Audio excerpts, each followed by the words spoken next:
नमस्कार दोस्तों, मैं अविनाश कुमार एजुकेशन वालों में आपका बहुत बहुत स्वागत करता हूं और आशा करता हूं कि आप सभी लोग अपनी पढ़ाई पूरी मेहनत और लगन के साथ कर रहे होंगे।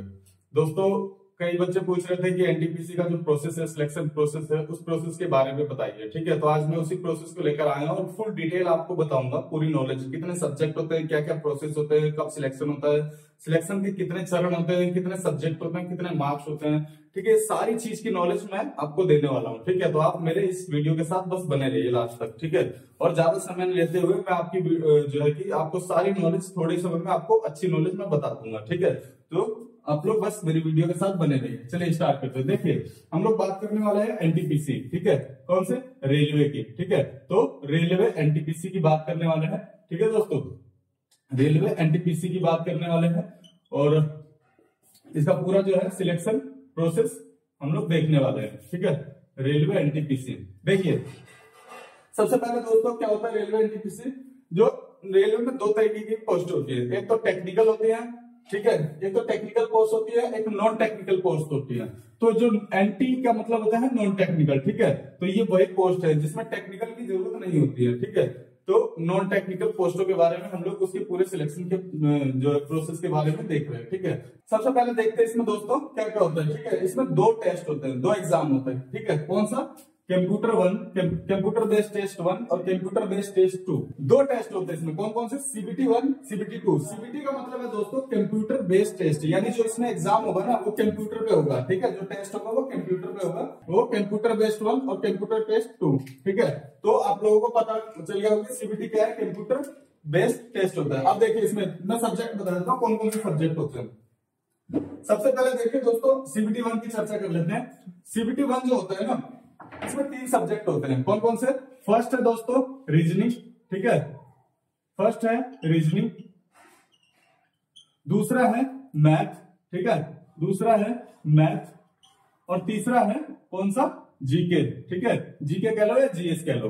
ठीक है, तो ये 3 सब्जेक्ट होते हैं। ठीक है दोस्तों, और यही तीनों सब्जेक्ट सीबीटी 2 में भी आते हैं। अब देखते हैं इनकी रैंकिंग वाइज देख लेते हैं किस किस हिसाब से आते हैं। सीबीटी 1 में क्या होता है दोस्तों? यही 3 सब्जेक्ट आते हैं। कौन कौन से? रीजनिंग आती है, मैथ आती है और जीएस आती है। ठीक है, यानी तार्किक शक्ति, गणित और जो है कि सामान्य अध्ययन। अब देख लेते हैं इनकी वेटेज, थोड़ी सी देख लेते हैं दोस्तों।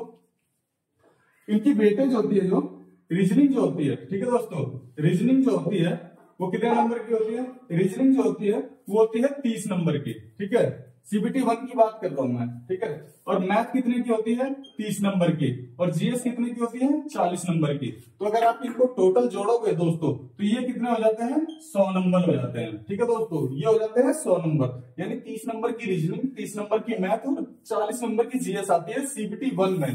ठीक है, जो पहला टेस्ट होता है ना, पहला जो एग्जाम होता है उसमें आता है। ठीक है, तो और हर एक क्वेश्चन 1 नंबर का होता है, जो है ना, हर एक क्वेश्चन 1 नंबर का होता है। इस हिसाब से इसमें 100 क्वेश्चन हो गए 100 नंबर के। ठीक है, और इसमें देखिए क्या होती है, इसमें नेगेटिव मार्किंग होती है। कितने की होती है? देखिए दोस्तों, एसएससी सीजीएल जो होता है, एसएससी वगैरह के एग्जाम होते हैं, उसमें नेगेटिव मार्किंग होती है। जो एसएससी के एग्जाम होते हैं 1/4 की होती है। ठीक है, अगर 2 नंबर का पेपर है तो उसमें 0.5 नंबर कट जाते हैं। लेकिन इसमें जो है, रेलवे में जो है, इसमें जो एनटीपीसी का जो एग्जाम है, इसमें जो होती है, इसमें जो नेगेटिव मार्किंग होती है 1/3 की होती है, यानी 1/3 नंबर इसमें कटते हैं। ठीक है, नेगेटिव मार्किंग होती है। ये सीबीटी 1 का पूरा प्रोसेस मैंने आपको बता दिया। ठीक है, अब देख लेते हैं सीबीटी 2 की। सेम दोस्तों यही सिलेक्शन है सीबीटी में, सीबीटी 2 में, बस इसमें ना अंकों की और टाइमिंग भी सेम ही मिलता है। ठीक है, इसकी टाइमिंग मैं बता देता हूँ। जो सीबीटी 1 टेस्ट है, ठीक है दोस्तों, इसमें टाइमिंग कितने मिनट की मिलती है? इसमें जो टाइम है, इसमें जो टाइम है वो कितने मिनट का मिलता है? वो मिलता है 90 मिनट का। ठीक है दोस्तों, 90 मिनट यानी 1.5 घंटे का, 1.5 घंटे की टाइमिंग मिलती है। ठीक है, और 1.5 घंटे में 100 क्वेश्चन आते हैं सीबीटी 1 में। ठीक है, और 100 नंबर के होते हैं, ये मैंने बता दिया। अब सीबीटी 2 की देख ले। देखिए सीबीटी 2 में क्या होता है? सीबीटी 2 में दोस्तों टाइमिंग सेम ही रहती है। ठीक है, टाइमिंग आपकी सेम रहेगी और सब्जेक्ट भी आपके सेम रहेंगे। ठीक है, सब्जेक्ट भी आपके सेम रहेंगे, बट क्या है इसमें? जो है, बट क्या है इसमें, इसके जो सब्जेक्टों की जो संख्या है ना वो बदल जाती है। सीबीटी 1 में हमने कितने देख रहे थे, 30 इसमें, 30 इसमें और इसमें 40, लेकिन इसमें क्या होता है, इसमें होते हैं 35, इसमें होते हैं 35 और इसमें होते हैं 50 क्वेश्चन। ठीक है, टोटल अगर आप सबको जोड़ोगे तो यहाँ पे 120 क्वेश्चन हो जाएंगे। ठीक है, 120 क्वेश्चन हो जाएंगे, यानी सीबीटी 1 में 100 क्वेश्चन और सीबीटी 2 में 120 क्वेश्चन आते हैं। ठीक है, और वो हर एक क्वेश्चन 1 नंबर का होता है दोस्तों। ठीक है, हर एक क्वेश्चन का 1 नंबर का होता है, तो टोटल इसमें 120 नंबर हो जाते हैं। ठीक है, और मोस्ट इंपोर्टेंट, कई बच्चों को पता नहीं होता है कि सीबीटी 1 क्वालिफाइंग है या नो क्वालिफाइंग है, तो मैं आपको क्लियर बता देता हूं दोस्तों। सीबीटी 1 जो पेपर होता है ना, वो सिर्फ और सिर्फ क्वालिफाइंग होता है, बस उसमें आपको पास करना होता है। उसके जो नंबर होते हैं ना, उसके नंबर जो सिलेक्शन के लिए जुड़ते नहीं है। ठीक है, उसके नंबर का कोई महत्व नहीं होता है, बस आपको किसी तरीके से एग्जाम में पास होना होता है। जो सीबीटी 2 के नंबर जो होते हैं ना, इसी के बेस पर आपका सिलेक्शन होता है, इसके नंबर आपके जुड़ते हैं। ठीक है, ये क्वालिफाइंग नहीं होता है। ठीक है, ये जुड़ते नंबर, ये सिलेक्शन नंबर होता है। ठीक है, तो ये नंबर जो है जुड़ते हैं, सीबीटी 1 के नंबर नहीं जुड़ते हैं। ठीक है, आशा के समझ के होंगे सब में। देखिए नेगेटिव मार्किंग भी वही होती है रेलवे में। ठीक है, एनटीपीसी में 1/3 की। और इसमें देखिए थोड़ी सी चीज और मैं बता दूं, देखिए कई बार बच्चों के मन में ये रहता है कि कट ऑफ कितनी जाने वाली है, कितनी नहीं जाने वाली है। अभी मैंने सिलेक्शन का पूरा बता दिया। देखिए ये दोनों सीबीटी 1 सीबीटी 2 के बारे में बता दिया, टेस्ट के बारे में। इसके बाद जो होता है तीसरे नंबर का क्या होता है, मैं वो भी बता देता हूँ। 2 तो पेपर होते हैं, दोनों पेपर मैंने बता दिए। ठीक है दोस्तों, उसके बाद जो होता है तीसरे नंबर का, एक आती है टाइपिंग टेस्ट। तीसरे नंबर की क्या आती है, टाइपिंग टेस्ट होती है। ठीक है, टाइपिंग टेस्ट होती है, टाइपिंग टेस्ट होता है। अब देखिए टाइपिंग टेस्ट भी सभी पोस्टों के लिए नहीं होता है, कुछ पोस्टें ऐसी होती है एनटीपीसी में जिनके लिए टाइपिंग की जरूरत होती है, जैसे क्लर्क वगैरह हो गए, स्टेशन मास्टर वगैरह हो गए। ठीक है, और भी कुछ एक आध पोस्ट होती है उनके लिए होता है, लेकिन कुछ पोस्टें ऐसी होती है जिनके लिए टाइपिंग की जरूरत नहीं होती है, जैसे टीटी की हो गई, ट्रेन मैनेजर की होगी, और इन सब पोस्टों के लिए हो गई, तो इन सब के लिए नहीं जरूरत होती है। तो इनके लिए क्या होता है, जिनके लिए अगर टाइपिंग की जरूरत होती है तो उनके लिए तो तीसरे नंबर पे टाइपिंग भी मांगते हैं। ठीक है, ठीक है, लेकिन जिनके लिए जरूरी नहीं होता है उनके लिए टाइपिंग टेस्ट होता ही नहीं, यानी तीसरे नंबर का चरण होता ही नहीं उनके लिए। उनके लिए क्या होता है, सीधा चौथे नंबर का होता है कौन सा, मेडिकल। ठीक है, सीधा क्या होता है, मेडिकल होता है। और मेडिकल के बाद अगर वो मेडिकल में पास हो जाते हैं तो फाइनल सिलेक्शन हो जाता है। लेकिन जिनके लिए टाइपिंग होता है उनके लिए पहले टाइपिंग होता है, फिर होता है मेडिकल, और वो मेडिकल में पास हो जाता है तो ऐसे होता है। तो कुछ पोस्ट ऐसे हैं जिनके लिए 3 टाइपिंग नहीं होती, यानी टोटल 3 चरण होते हैं, और कुछ पोस्ट ऐसी होती है जिनके लिए टाइपिंग होते हैं तो सबको मिलाकर 4 चरण हो जाते हैं। ठीक है, अब ये समझ गए होंगे बातें, इसमें कुछ छूटने वाली चीजें नहीं होगी। अब देख लेते हैं थोड़ी सी कट ऑफ की। देखिए मैं यहाँ पे थोड़ी सी लिख देता हूँ डायरेक्ट, जितने भी है कैटेगरी वाइज के हिसाब से। ठीक है, सबसे पहले लिख देता हूँ यहाँ पे जनरल की। ठीक है, जनरल की, फिर ओबीसी की। ठीक है, फिर एससी की, फिर एसटी की। ठीक है, फिर उसके बाद ईडब्ल्यूएस लिख देता हूँ, या फिर जो है कि अभी मेनली अपना तो यही है। ठीक है, ईडब्ल्यूएस के लिए भी एक, ईडब्ल्यूएस की भी इसी के हिसाब से जाते हैं। एक्स सर्विस जो मैन होते हैं, जो अंदर काम करते हैं, उनकी अभी फिलहाल मैं नहीं लिख रहा हूँ। ठीक है, अभी ये 5 कैटेगरी की मैं बता रहा हूँ। देखिए ये जो डाटा है ना, ये डाटा पिछले जो एग्जाम का जो कट ऑफ आया ना, उस हिसाब से, उस आधार पर मैं बता रहा हूँ टोटल आपको। ठीक है, एनालिसिस करके उस आधार पर आपको ये सारे डाटा मैं बता रहा हूँ। तो इन 5 कैटेगरी का ध्यान से सुनना, क्या कट ऑफ जाएगी, क्या कट ऑफ गई थी, और क्या कट ऑफ जाने वाली है एक्सपेक्टेड। देखिए सबसे पहले तो मैं बता दूं, टोटल ओवरऑल कभी भी जो है ना, रेलवे का कट ऑफ जो है, आपको पता है कि रेलवे के कट ऑफ पूरे ऑल इंडिया पर नहीं जाती है। जहां से आप भरेंगे, रेलवे में टोटल 17-18 जोन है, कई सारे जोन है, तो इन जोनों के हिसाब से हर एक जोन का अलग अलग कट ऑफ जाता है। ठीक है दोस्तों, तो टोटल जो जितने भी जोन है उन सबका अलग अलग कट ऑफ जाएगा। जैसे एसएससी का है तो वो उनका अलग अलग कट ऑफ नहीं जाता, वो क्या होती है कि वो टोटल अपना पूरा एक कट ऑफ निकालती है ऑल इंडिया के आधार पर, और एक कट ऑफ से निकाल देती है। बट रेलवे में क्या होता है ना, हर एक जोन होते हैं ना, उस जोन के अलग अलग कट ऑफ जाते हैं। तो देखिए मैं बता देता हूँ, और सभी जोनों को मिलाकर जो एवरेज कट ऑफ निकाली है ना, उस हिसाब से मैं बता रहा हूँ।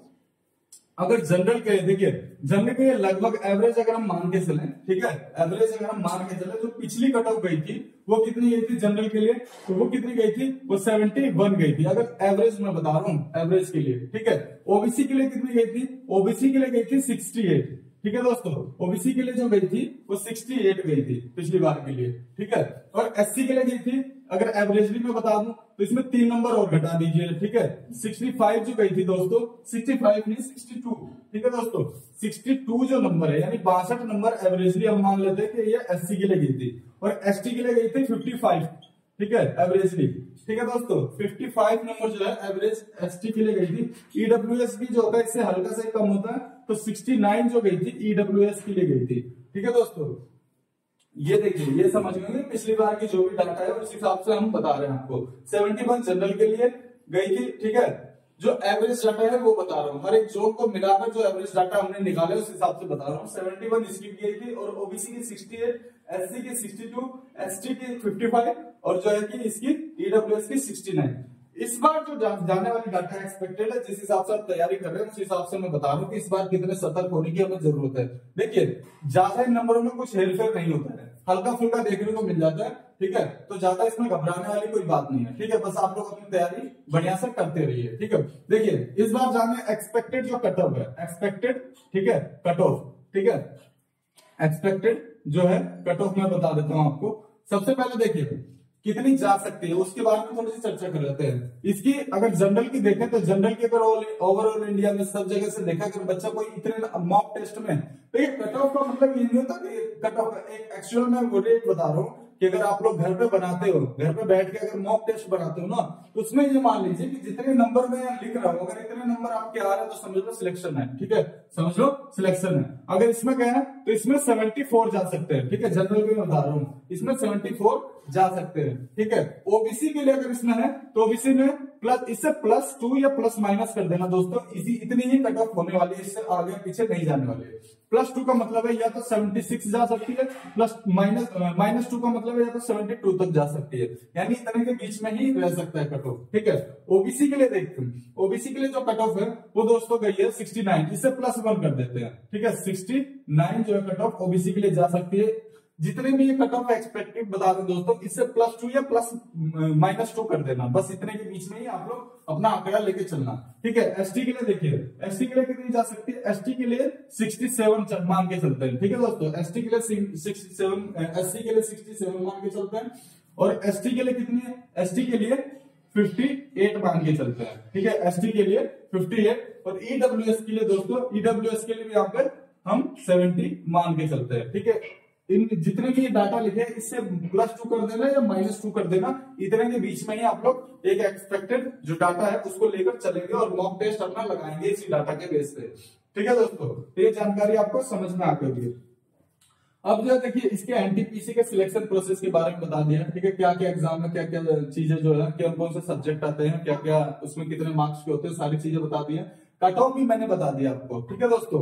अगर इसके रिलेटेड अगर आपको कोई और क्वेरीज हो, कोई और जानकारी अगर आपको चाहिए तो आप लोग एक बार कमेंट में मुझे बता दीजिए एनटीपीसी से रिलेटेड क्या जानकारी चाहिए। और एनटीपीसी के कुछ क्वेश्चन जो है इंपोर्टेंट क्वेश्चन है, कल से हम जो है कल परसों से, ठीक है, कल परसों से हम जो है अपनी एक शेड्यूल बना रहे हैं, और एक जो शेड्यूल है अपना कुछ दिन से हम लेके आने वाले हैं। उसमें क्या है दोस्तों, हम सिर्फ और सिर्फ एनटीपीसी से रिलेटेड जो क्वेश्चन होंगे जो प्रीवियस एग्जाम में आ चुके हैं और जो आने वाले एग्जाम में आने की जिनकी ज्यादा संभावना है, उन क्वेश्चनों को लेकर आएंगे अपनी वीडियो में, ठीक है दोस्तों।